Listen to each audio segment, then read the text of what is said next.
hide behind that, and Leo can inspect it, right? Yeah. Welcome back. This is hour number 2 of Tampa Home Talk, and we're going to finish up a little bit with Glenn Lansky. He's our divorce attorney for the hours, and we'll just finish up because I know we kind of had to cram that last thought in there, but the person listening had a question. They wanted to know what were the qualifications for alimony, kind of a really loaded questions with a lot of layers. Right. As we were talking, basically 3 things are going to be considered: length of marriage, need and ability, the need of the person that needs the money and the ability of the person to pay it. And then probably third, which was much more significant in the past, is the standard of living you lived during the marriage. So someone that was going on 6 vacations a year and was driving a BMW brand new every 2 years she got a new car, shouldn't have to go live in a trailer, shouldn't have to go live in a crappy little house, and her kid and her kids not have the ability to live the same way they were living. So that is a factor that comes in. You shouldn't have to, go backwards, even though, of course, there's going to be less money. You're going from one household to 2 households. So neither one is going to have the same amount of money or the same lifestyle they had, but we try to get it as close as we can as the arguments we make. So to answer the question, as child support, there's a guideline. It's a strict guideline. Alimony, it's loose. It's not a guideline. There's a lot of argument to be made, and it's probably one of the most hotly, other than time sharing the children, it's the most hotly contested area of divorce. Divorce bill goes up. Exactly. So it can get very complicated, very Rightfully convoluted. so, right? It's good money spent. But if you have 2 good attorneys that work well, that aren't looking to just drum up fees of the clients, the way we work it, I'd much rather settle a case as quickly as possible and move on and not have that person pay anything over their initial retainer and get a divorce done for $3,500 versus divorces I've done for $250,000. Well, here's the thing, Glenn. It can be mentally exhausting, I would think, for the people to just keep arguing or fighting about whatever for a period of weeks into months into years. I mean, wouldn't you just be mentally exhausted? But the attorneys are probably mentally exhausted by that point. They do it for a living. Yes, and you do, and you bring it home with you. And, one of the worst things one of the best qualities I have in life is I care, and I care about people. As a divorce attorney, that's a really good quality to have. One of the worst. For clients, anyway. For my clients, it's great, but for my mental health and sleep patterns, it's not good because I go home worried about my clients, worried about whether the kids are safe, worried about how they're going to put food on the table, worried about these things. And there's just so much we can do. But we are a very good firm at client contact. My staff is amazing, very understanding. We try to encourage our clients because what happens in a lot of cases is you put up a retainer and then all of a sudden every single day we get 6 emails from the client, 5 phone calls. And the problem is the retainer's used up before we even get to the first mediation or the first court case. 95% of divorce cases will settle in mediation. We have some amazing mediators in this area. Throw out a few names: Amber Bowles. I'm just giving my friends some shout outs. Amber Bowles is great. Natalie Baird, Courtney Bowes, Tammy Sabar. We use for all women. Imagine that. They're excellent.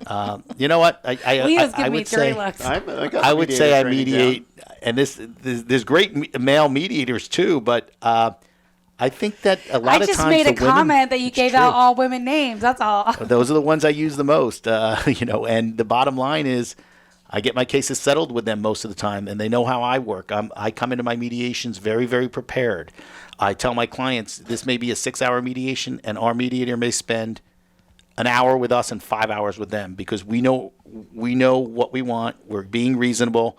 We're not going to go back and forth, $100 back and forth. We're going to say where we're at, and if we can't get it settled and we're so far apart, we'll go home. We're not going to waste time and money, and the mediators know that about me. So literally have people separate out into rooms and they run back and forth? Is that how that is? I would say 95% of mediations are done in separate rooms, which we call caucuses. And the mediator goes back and forth. Yeah. But, we do mediation preparation about a week or a couple days before, so we know what our client's best day is. Feels like a real estate transactions going back and forth in the separate rooms. Yeah. Some of my weirdest mediations is I was part of one. There was 50 parties because it was like we were the homeowner association suing the developer who sued their subcontractors. 3-day mediation. We saw the mediator maybe a total of an hour and a half. And if it gets settled, then the mediator's the one that's going to write it all up and get it agreed. A lot of it is writing it up and then reading over it and making changes. But, there are some mediations where you just identify the issues, or in all cases, You identify the issues. The best case is that I don't mind fighting over the money because money can be, there's calculations you can do. The emotion and everything usually sets in with the children. So when someone comes in for a consult and they have minor children, the first thing I say is, look, we're not going to talk about anything. We're not going to talk about alimony. We're not going to talk about child support. We're not going to talk about equitable distribution. We're going to talk about your children because that's the most important thing in this situation for you because it's not your children's fault you're getting divorced. I think people can get so heated they lose sight of that. And they should be the least affected. So if I have clients that come in and say, I want 100% custody, I said, first of all, that's not going to happen. And we need to work something cool your out. jets. Yeah. Or I start out, tell me about him as a dad or tell me about her as a mom. And they say, he's a great dad. He's a great thing. So then let's work this out. He's a great dad. Your children deserve both of you. So, or she's a great mom. Let's work this out. But a lot of sometimes times I think people need to hear that from a third neutral party. Exactly. And sometimes people get too hooked up on, I need more time because I need more money. Because remember what I said about the child support, it's based on number of overnights. It's not based on any other factor. So the number of overnights plus what you make, and women or men may say, I can't do it at 50-50 because I'm only going to get $400 instead of $1,200 a month. So I try to get that out of the factor because we still have to concentrate on the kids. And then it gets so... That should be the number one, and that's what the judges look for, too. It should be. And, that's how I try to focus that. When there's no kids, it makes things a little easier. I mean, it's a lot of work because, you get big money cases. You got to get forensic accountants on both sides. You got to value businesses. We got to value homes. We got to get appraisals on homes, if they can't agree a price. A lot of people try to use Zillow, but why don't you tell us, is Zillow accurate? Well, the CEO of Zillow sold his home for 40% less than his estimate. How's that? So that's a question I'll put back on you because everybody tries to come into court and use Zillow. Oh, geez. And you might use Zillow to try and set a price or something, but without a true appraisal, I'll you find really you can't the have a article, value. Glenn, that talks about how the CEO sold his home for that much less. That's awesome. And then when they try to come in with the Zillow value, you can just hand it to them and go, now let's get it somebody that actually knows what they're doing to give you a value. Well, Zillow was actually buying houses. So like when I went on Zillow. They're not anymore. Right, I just got that email. So what happened? But we are, and exactly. Keller Offers is, and we have investors smart. that are still making so offers. Zillow got shot down?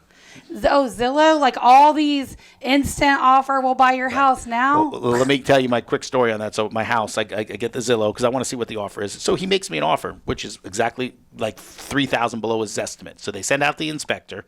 Inspector does everything. I mean, he's there for a lot long. He's there for 3 hours. He did pictures of everything. Went into the roof. Went into the attic. That's where they get you. And then he comes back, and then they send me the offer. Okay, so it's.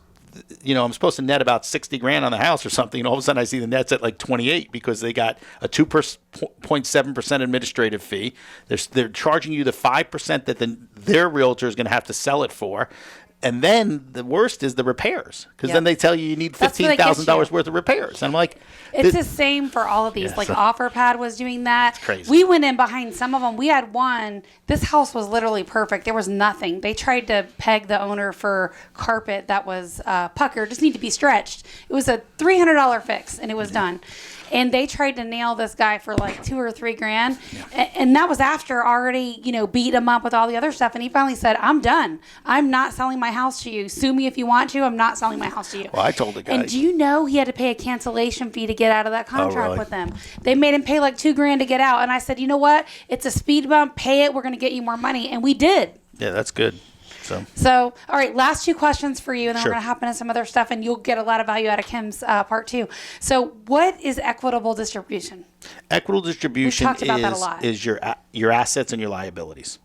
So everybody fills out financial affidavits in a divorce case, and then they have what's called mandatory disclosure. You got to turn over your bank statements for 3 months. You got to turn over credit cards. You need to find out what was owed on a credit card, date of separation, date of filing.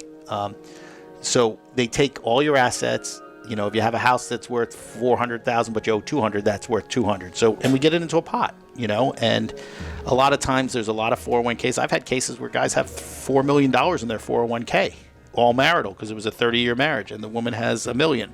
So in that sense, you got $5 million. Each is entitled to 2.5. So he's going to have to transfer over 1.5 of his $4 million to make it equal. And they do that by quadro, so there's no penalties. Quadro is a qualified domestic relations order. And they basically can pull money out and put it into a like account without any penalties. Of course, if the wife or the husband needs that money, then if they pull it out of their own, then they got to pay penalties and taxes, and you've got 30% or 40% less money depending on what tax bracket you're in. So, All right, last question I'm going to Yes. ask you before we come back. We'll answer it right after the break. Is what is a non-marital property under Florida divorce law? Stick around. Tampa Home Talk. We'll be back right after this break. Well, good morning. Welcome back. Leo Kane here with Beryl Engineering and Inspection. Coming out of the break, saving the studio. 'Cause no one's paying attention but me. Well, Pat is. Oh, Hopefully Pat, as well. thank you, Pat. I got listings. I've got staging. I've got alimony question. No, Well, we just asked that one. last question. What is non-marital property under Florida divorce law? are you talking about real property or you're talking about any kind of property? Any kind I of presume homes. Well, homes would be they call it non-marital or separate property, because a non-marital property would be something that you owned prior to the marriage that was only yours, and that you don't put your husband or wife's name on the deed after you get married, because that would make it marital property. Or accounts, not just real property, but bank accounts, things like that. You might have had an inheritance. You might get an inheritance during the marriage, so that could be considered separate and marital property. And where you put it matters. But as soon as you put it, you need a separate account, and you need to keep track of that, because as soon as you mingle that with the funds, same thing with personal injuries. That could be separate property. Personal injury lawsuits, unless you put that money into a joint account, which automatically creates a marital aspect of that. But even with separate property, like we talked earlier off the thing with separate property, is you can own a house that had a mortgage on it. So you own a house that you came into the marriage, you move your husband in, you don't put his name on the deed, but the house is worth $500,000, but you owe $300,000 on the property. During the marriage, you've paid that property down, and it is now free and clear. Well, you used marital funds to pay that $300,000 down, so your spouse would have a claim against the rise in equity in your separate property. You wouldn't be entitled to your property, but you would owe him probably $150,000 of the principal that got paid down during the long-term marriage in order to get the property solely to you again. And you might have to pay that out of a 401k or another asset that you have to balance getting back to the equitable distribution argument. It's a balancing act. All debts, all assets put into a big pile, and each should come up with 50%.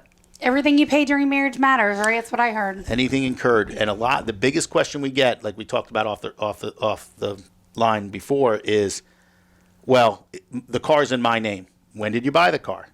2010. Were you married? Yes. Well, that's a marital asset. Doesn't matter whose name it's in.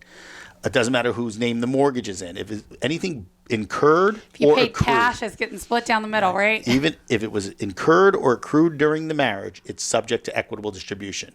And then the person that's trying to make a premarital claim or component, like in a 401k, the burden is on them to show it.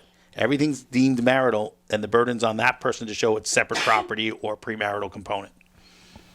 So I know you were asking a little bit about stage homes. Yes, I was. And so I pulled some stats for you that this is a Forbes report that stage homes actually sell for 17% more. That more than pays for the real estate commission, Glenn.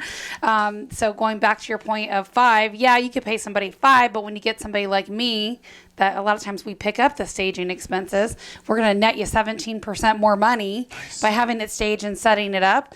And 95% of stage homes sell in 11 days or less. And that's what you want in a contentious divorce situation, right? Absolutely. A fast-selling, high-priced home. It would be with a high-priced home, it would be a very good investment to stage that home and get rid of it quicker, because every day you keep it is less money you're going to Absolutely. clear. Now, staged homes, they actually sell 73% faster than non-staged homes.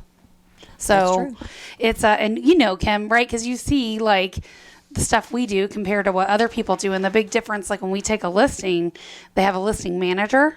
So those responses are happening quickly. They're getting weekly updates. So we're letting them know how their listing is performing, how it's stacking up against a competition. Believe me when I tell you, if we have an agent that shows them they don't make an offer, we want to know if their buyer made an offer on something else. What was it? Right. What are we comparing to? What can we change? What can we, why do they not pick ours? It's a competition. And in that situation, having sold houses in my lifetime, probably more than 10, or rental properties, the feedback is very good for the customer. I mean, I want feedback from my realtor on what they don't like. Someone said, and it's something sometimes you can't do, but Right. hey, you need to clean up the backyard. Your garage is too messy.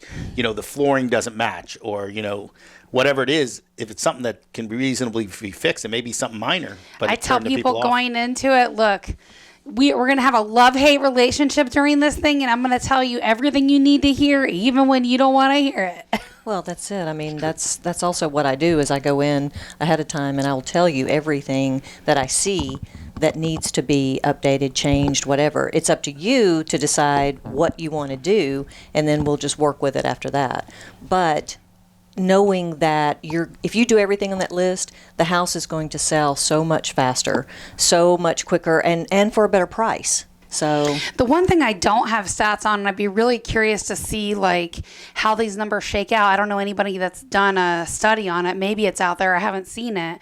But they have this thing called virtual staging, right? Where they virtually move in furniture and that kind of stuff. And here's my thought on this, and you guys can comment on it. But if you're virtually staging a home, okay, great. Yeah, I've done my job to get them in the house. But if they don't fall in love with it when they're there, well, then that's where I think the challenge would be. I did a little research on this, and what I found was that, first of all, 90% of the buyers start their searches online. So you've got a pretty informed, and if they see a house that they love the interior, and then these virtual stagings look really good online. But then when you get there, they're not always to scale. They've changed the paint color. They've hidden the ugly wallpaper. They've rearranged stuff so that it looks great. They've maybe even taken out a wall, which Wow. So I don't think they're allowed to do that by the they are. MLS rules. certain other ones will allow it, but that's what some of the buyers get there, and they're like so upset when then they were like, well, we just wanted to show you what could be. We wanted to give you what could be. Well, like, I can't take out a wall. I don't know how, and it seems very expensive to me. I'm already buying this house. Why would I want to do that? So the virtual staging, although I have nothing against it because it does show you what can happen if you want to do it that way. The reality of it is you need more than just a showing to sell a home. Yes, you do. Well, that was what one of the other stagers was saying.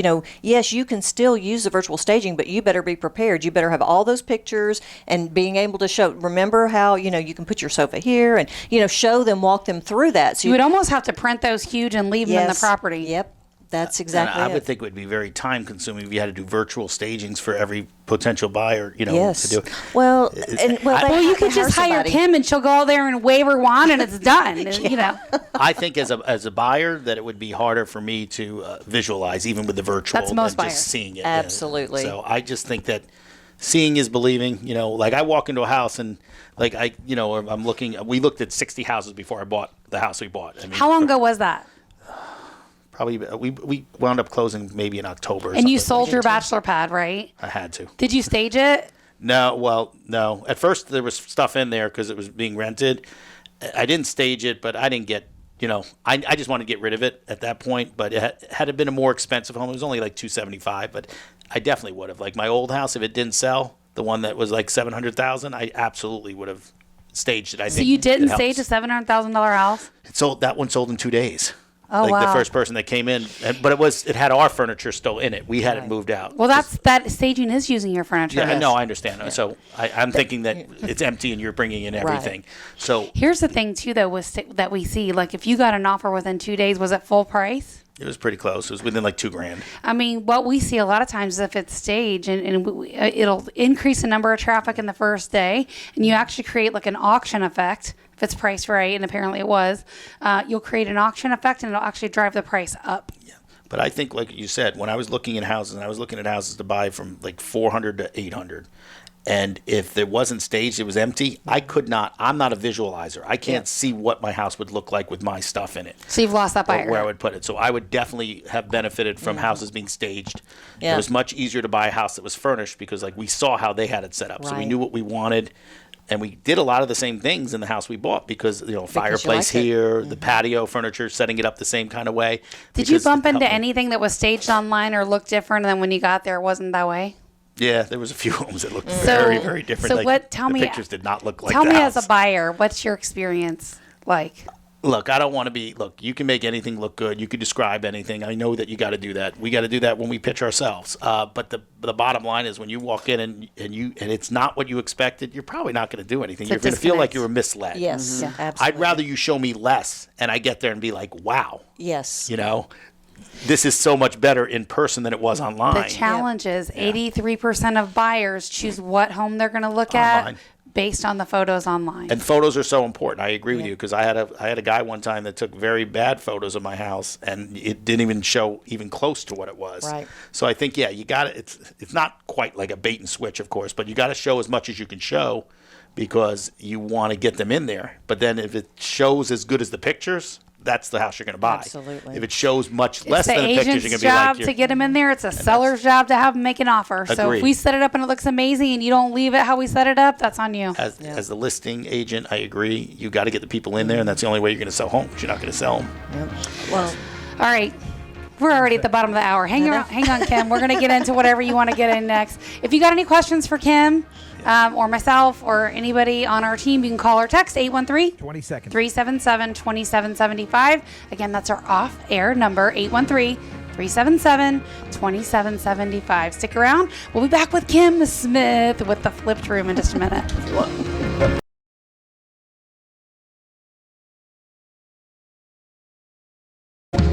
Well, good morning. Welcome back. Welcome back. This is an exciting second half of the second hour of the second half of the month. Really? We're going here. We're going all twos. Oh, double down on twos. All right, Kim, where do we leave off? So we're talking a little bit about this virtual staging thing. Right. And, you know, I don't know that it's as effective. well, if you're on a tight budget, it could be effective. But what you may be worried about is having people come in and be upset because it's not the way it was supposed to be. Or just dismiss it.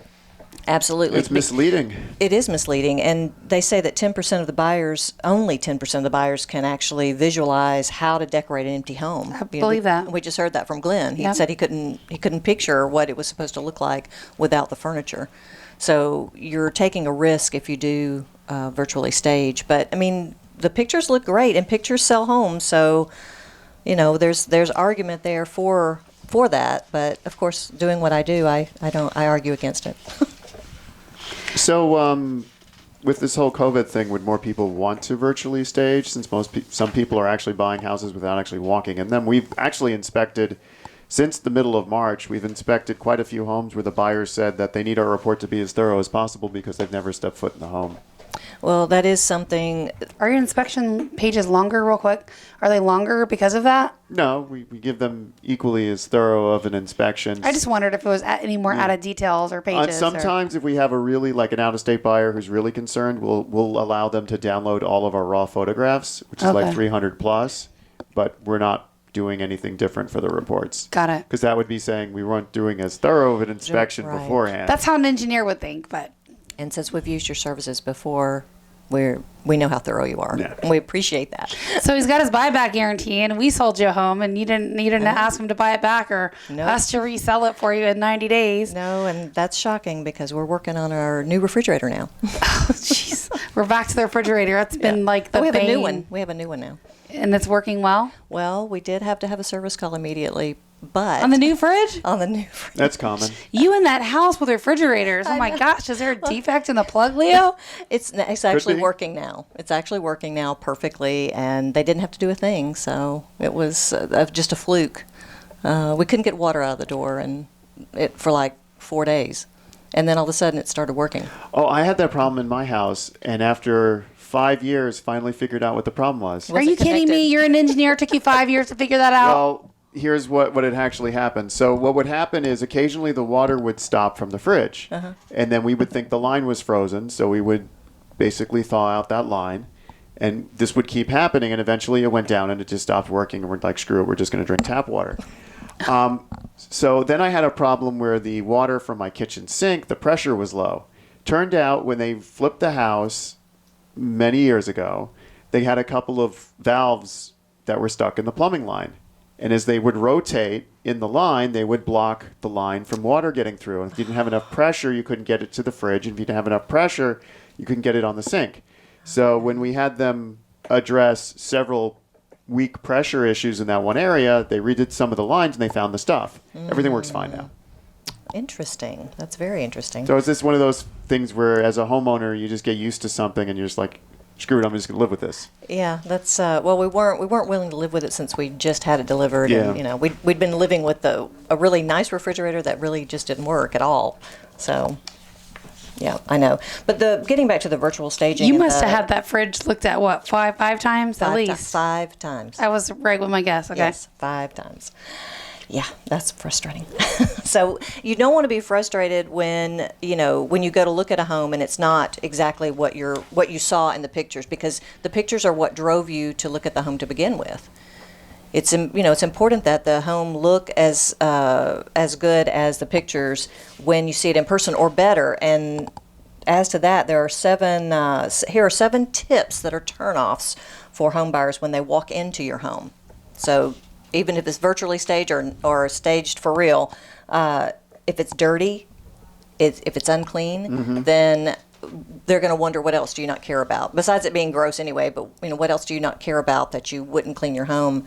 What else do you not take buyers see care of? those details. I mean, even like Yes. the baseboards being dirty and like stuff like that, people notice that. They do notice Have that. it deep cleaned before you put it on the market. Yes. Well, and before I stage anything, the house needs to be cleaned.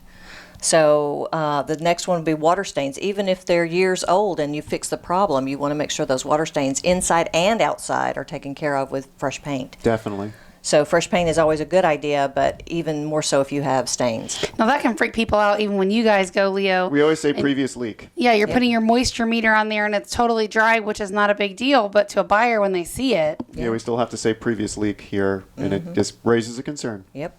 So that's the one thing you want to do, is get rid of all the concerns ahead of time. Why not go ahead and paint that stain?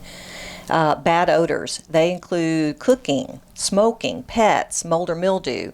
Pets is a big one because you love your pets and you actually become nose blind to their smells. But anyone who is not, you're thinking the commercial. I your love the family, commercial. but How your you- family stinks. Yes. I love that commercial. It's like the big shaggy dog. It's like how you think your car smells, and it's just a car, and it's how your car actually Who smells, smells. and it looks like a huge Big big shaggy dog. Well, and so people, especially people who don't have pets or who have pet allergies, they walk in, they immediately smell that. They're going to turn around and walk. The smoking is a big one. I had this property in Bel Air Beach that we couldn't see eye to eye on the price that home should be listed for because it had been smoked in for 30, 40 years. Ooh. I mean, everything was yellow literally on the walls. Ooh. So the price I was giving them, they weren't agreeing with. So at the end of the day, I ended up not listing the property because I know what that's going to look like when they sell it. Yep. And I think probably 75% chance it's going to be a tear down. Yeah. Oh, wow. Oh, my So then you're gosh. looking at just the land, right? And there's a big difference. Yep. Yeah, that's But crazy. smoking's a big deal in cooking too. People think not so much, but It is. especially in different cultures with different smells that Americans are not accustomed to, it can be. Yeah. Well, a even big the ones turnoff. we are accustomed to, onions or even bacon. My dad hates the smell of bacon. He loves bacon, but he cooks it outside on the grill because he doesn't want the smell in the house. He doesn't want to smell it all day long. So even something that good. Well, I know you're shocked. I know. I'm shocked. Everyone not loves like the smell of bacon. Yeah, but you don't want to walk into a house and smell bacon. Oh, yeah, I do. Sure I do. Yeah, definitely. Cookies, yes. Bread, maybe. No, I would take the bacon over both of those. Yeah, me too. Okay, bacon bread then. Okay, so But then, I get what you're saying. Yeah, Like if your dad's the buyer, he's not going to buy it because it smells like bacon. right, smells like bacon. That's a turnoff for him. So we're trying. I know. I can't. He's I weird. still can't process this. I mean, here's the thing about staging is you're charged neutralizing the home. Yes. And that's everything from your decor to your furnishings to your food. That's right, everything. So we're just trying to remove any objection, as many objections as possible, so that you have this level playing field. People come into your home looking for reasons to not buy it. I say this over and over again. That's true. They're not. But the looking for person reasons to listening buy could it. be the first time they've heard it. Right. So we want to give them reasons to buy it and take away all the objections that we possibly can. And that's why every single person can have an advantage of having a staged home. Even if you're still living there, we stage occupied. So it's to your benefit. It's going to sell faster. It's going to show better. The pictures are going to be great. And with 90% of the people looking online to buy, why wouldn't you want to have fantastic pictures. Well, you've seen our photos, especially when we come in Yes. sometimes behind an agent my that took gosh. pictures with their iPhone. Yes. And then we come in and we Yes. stage it and professionally photograph it, and you're Yes. like, Well, you can go online right now, and you will find probably at least half are not professional photos, or you have people who actually and whoever these listing agents are, they really should need be to fired. Yeah, they really should be. They should have their license taken away because they're putting up pictures of homeowners' homes with dirty laundry in the bedroom And the toilet seat up. and the I can't- toilet seat up and I all the cannot. stuff just overflowing. And it's a good house. It's not a bad house. It's just stuff everywhere. Well, there's times, I mean, I've got some right here. I've got one that's a probate, two that are tenant occupied, another one that's a court order sale. Those are hard. You didn't stage any of these. No. And you know why? Because it is what it is. Yeah. And I'm not spending money on professional photography for this because No. it's not going to look any better. No, and there are cases where you just can't stage it. I mean, you're not going to make any more money. It's just not beneficial. You're going to get the same. It's going to take as long to sell because there are bigger issues than just the decor. Right. So, Yeah. you have to know when, and that's where your expertise comes in. Is to know when to stage and when not to stage, when to do better photos than just a virtual walkthrough from your iPhone. So, All right. What else you got? all on right. this? So we also have, if you have any unwanted guests like incest. Incest? No, definitely Oh not my. that. We Oh don't want my. that. Unwanted guests in your home. Insects. Yeah, those. That just took a weird turn. I did. I'm sorry. It's amazing how the English language with one little tiny One little difference tiny in difference, I know. in a consonant can make a different word. And I can't even claim the Southern thing for that. Sorry. So, Leo, from your perspective, what about insects and pests? I mean, sometimes it's so much more than just seeing a bug on the floor. There's bigger. Well, yeah. I mean, if you got frass or you got wings from termites, that could be underlying issues. Yep. Especially now that this time of the year is termite fire season. Termite fire is basically when the termites all start leaving their holes to go find new colonies or to create new colonies. So yeah, it's easier this time of the year for us as inspectors to find pests that are within the home. And here's the thing. You also have the attics where you have the raccoon families in there and the Yeah. smells and the rat feces, and that's just a horrible smell, and you're breathing that because it's in the AC system. The damage can be huge. Going yeah. back to the one that I bought, even with an inspection, there's only so much you can see when the property is as chewed up as the one I bought with termites. So literally when we started pulling the paneling off the walls, we could see the extent of the termite damage to the point to where we're literally reframing the entire home and we are redoing the entire foundation. Wow. So it's, we're still working on the foundation, Leo. Wow. It's could believe it, been yeah. 3-4 weeks. Wow. I mean, still, but it's a big job. And that's the stuff you can't see. Adam Talley on the phone. when you So come back. that's the Oh, thing. Adam's on the The line. minimal pests and insects, that's a big deal. Yeah. It's a big deal. Because it's not just seeing it; it's the damage that some of those Yeah, pests exactly. can do. Well, and that's immediately what is going to jump to the buyer's mind if they see anything. If they see any type of dead bugs. I mean, I walked into a house to stage it, and there were all these little, gnat flies things all over the floor. And I'm like, ooh. I mean, I didn't want to stage it, and I certainly didn't want anyone to walk in to see that, And then there's concerns about putting your stuff in a home that has that. Yeah, definitely. Please. Ooh. And That's what's your final thing? So wallpaper is scary. Make sure you remove it. The fix is a lot less than what the hit you'll take. Oh yeah, that's a big one. Yep. They also say popcorn ceilings. I don't think that's as huge an issue, but for what a buyer's going to pay. Yes, what a buyer's going to pay. So top dollar, you want to remove the popcorn ceiling. And then we'll save number 7 when we come back right after the Perfect. break. And we're also going to roll to Adam Talley. We have him joining us today by phone remotely. So he's going to give our insurance tip of the week right after the break when Kim gives you tip number 7. This is Tampa Home Talk. Our off-air number is 813-377-2775. 377-2775. Well, good morning and welcome back to Tampa Home Talk. This is Adam Talley with Talley Insurance, joining us for our insurance tip of the week. And Katrina, the one thing that I wanted to talk about this week that I've seen a couple of our clients and a couple of clients from some other agencies is people that bought houses recently, maybe 2 or 3 years ago, but haven't checked on their homeowners insurance since they bought the house. We've seen a lot of rate increases, kind of pretty much across the board with most of the carriers.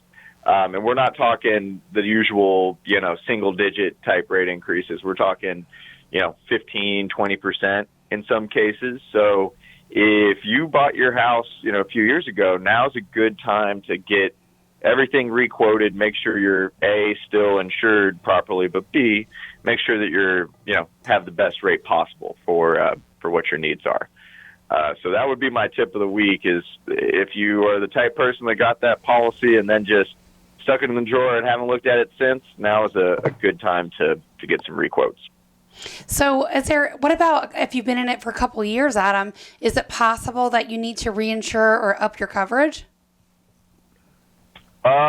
Sometimes, most policies, every carrier builds in a little percentage increase into your dwelling limit every single year.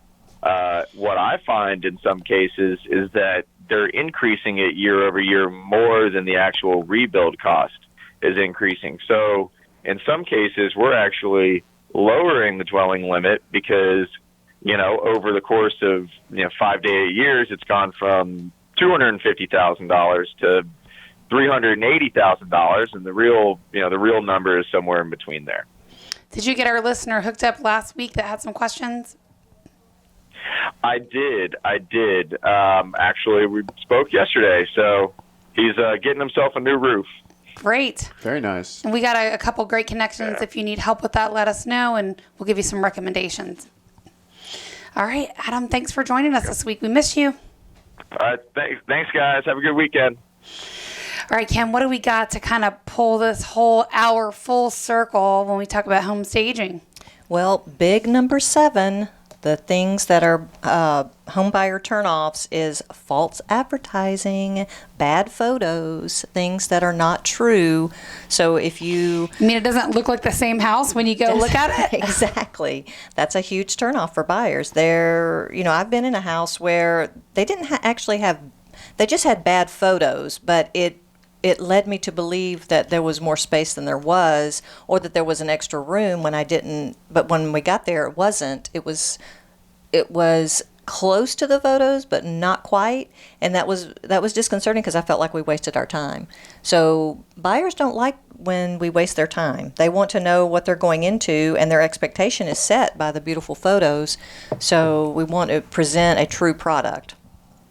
Yeah, and it's not like the old days where people enjoyed roaming around HGTV. Let's just look at a bunch of homes.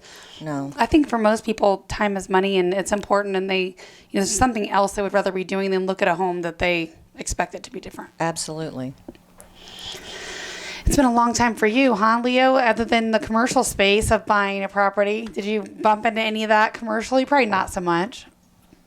I buy and sell so many. It's based on the numbers, not... Yeah, it's all numbers. There's no emotion. Not photos. To it. Yeah.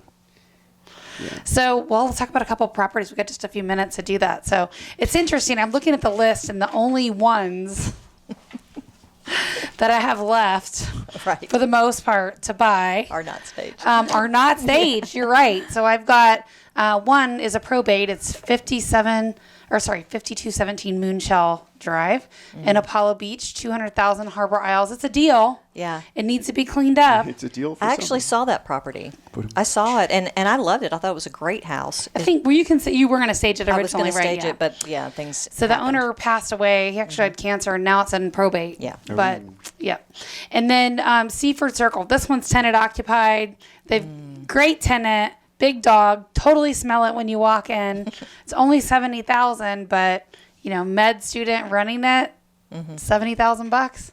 Have some return on your investment right away. That's a pretty good deal. Very near USF, so I'm sure it'd be no problem to rent that. And then we have also First Street in Dade City. This is a great property as well. This is only $95,000. Pretty much just hit the market. It's tenant occupied as well. That's why you haven't seen some of these, Kim.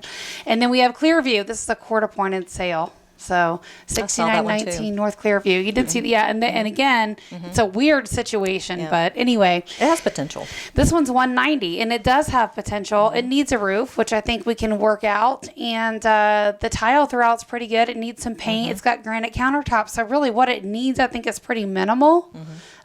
Really surprised that we don't have an offer on it, but again, people can't see through stuff. They Yeah. can't see what I see. Right.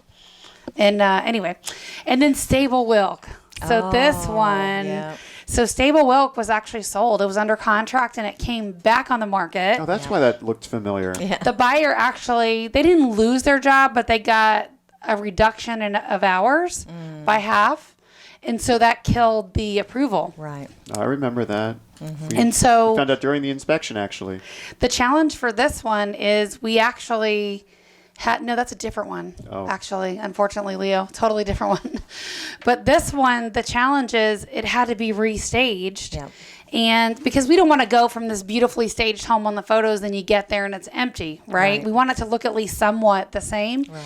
And the challenge is the owner had pretty nice furniture in there and she sold most of it. Yep. Right? So how yeah. much was left? I didn't even see it. You saw it. But The bedroom. The bedroom was left, and that was it. And one and entertainment one chair. center, right, Yeah, and a an chair. entertainment center and a chair. Yeah. So but the dining room table, like some Yeah. major staple pieces were Right, gone. Those were gone. So how do you feel about this restage? Well, it actually gave me an opportunity to try something different, to put some color into it, because before it was a very monochromatic color scheme, which was really nice, but it doesn't always appeal to everyone, and it's really hard to photograph. So this time I put some color in it, and hopefully they'll like the change up. It's still the same property. So this is a 4-2. It technically does it for Hill's Address, but really you'd call this Wesley Chapel if you went there. Sure. This home's only 2 years old. Yeah. It's a 4-2 for $225,000. Beautiful kitchen, great kitchen. Amazing property. Yeah. And then we have, of course, Ehrlich Road for 405. This is over an acre in Carrollwood. Oh my gosh. I know you Wow. want this home, and it's a different sale as well. Not one that staged for reasons I'm not allowed to say on the air. And Rocky Now Creek. I'm just curious. We got 2 on Rocky Creek. These are both to be built, so of course. Of course. You can't Those are stage- not staged. Wait, Yeah. you can't stage it to be built? We can sell you. We virtually staged Yes, that one virtually, actually. yep, exactly. But $269 for the lot or $850 built, and you can make changes. Call or text our author number if you want any information on any of this stuff, or to connect with myself, Adam, Leo, Kim, 813-377-2775. Again, 813-377-2775. Love where you live, or I'm going to fix it. Welcome home.